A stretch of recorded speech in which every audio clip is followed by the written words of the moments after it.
to to nejlepší, co mohu udělat, protože doma ho čeká jenom furie, která se po měsíci uklidní a zase může fungovat manželství. To my neznáme. A nebo rozvod.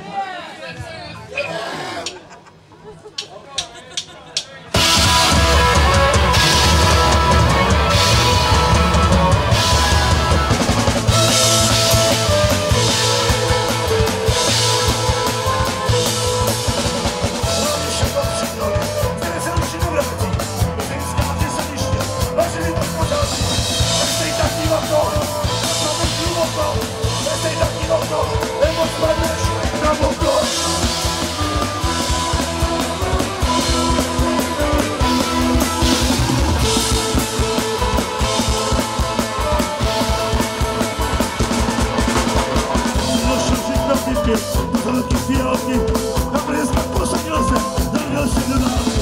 Nechcej taký okno, rozpadneš hluboko, nechcej taký okno, nebo spadneš na okno.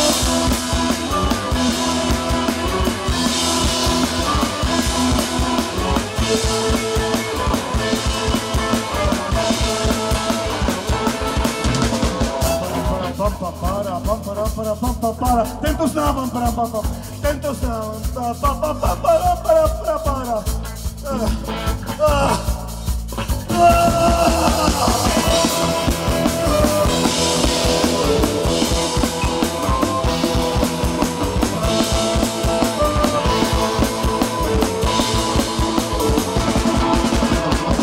se bojí milý, že důležitý na srdci, tomuhle hodno hlážíme, Romani nepřečky, třeba tě přežije, nebyl nežije, třeba tě přežije, nebyl nežije,